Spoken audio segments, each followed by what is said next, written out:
Bonjour à tous, c'est GLG et je vous souhaite la bienvenue pour votre petit JT du Geek, toujours en mode électrique. Et si comme moi vous aimez l'actualité des véhicules électriques chinois, n'oubliez pas de vous abonner et de cliquer sur la cloche pour recevoir toutes les notifications. Allez, on commence par la BYD Yangwang U9.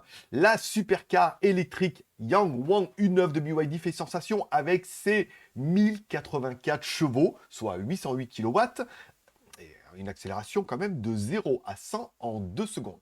Avec une batterie de 100 kWh offrant une autonomie de 700 km pour un prix d'environ 1 million de yuan, soit 140 000 $ ou 127 000 € hors taxe.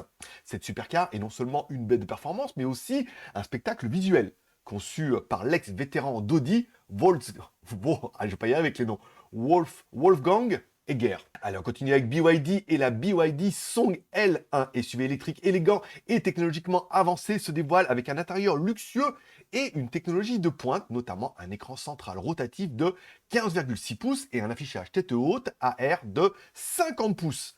Avec des options de motorisation allant jusqu'à 380 kW et une autonomie maximale de 662 km, grâce à sa batterie de 87 kWh, la Song L est prête à faire son entrée remarquée sur le marché.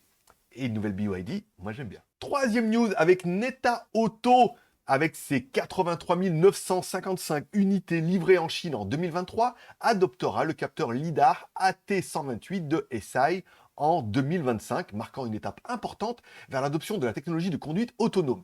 Le capteur, qui a une capacité de portée de 200 mètres et une résolution globale de 1200 par 128, sera un élément clé du système de conduite intelligent Neta Pilote.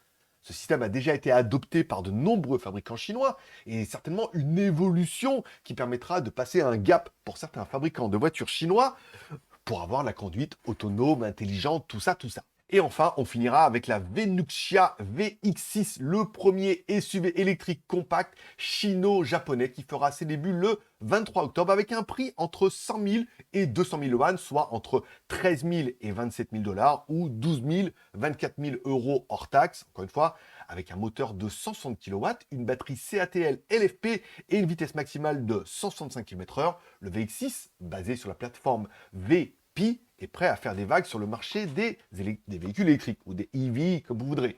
Bon, moi je conclurais surtout que c'est un petit peu la capitulation des Japonais, où si, bon, bah tout le monde se dit, bon, bah on va faire des partenaires avec les Chinois, parce que de toute façon, voilà quoi, c'est eux qui ont le marché. La petite question du jour, pensez-vous que la BYD Yangwang U9 peut rivaliser avec d'autres supercars électriques du marché? On en a vu plusieurs, mais celle-là, elle est quand même stylée. Merci de laisser un like ou un dislike, un petit commentaire en dessous de ces vidéos et de vous abonner si ce n'est pas encore fait. Pour plus d'informations sur les véhicules électriques chinois et les innovations automobiles, consultez directement nos vidéos sur cette chaîne YouTube. Vous pouvez retrouver tous les articles complets sur mon site jtgeek.com et un petit résumé sur le geek.tv. Moi je donne rendez-vous demain pour votre prochain JT du Geek, toujours en mode, eh oui, électrique.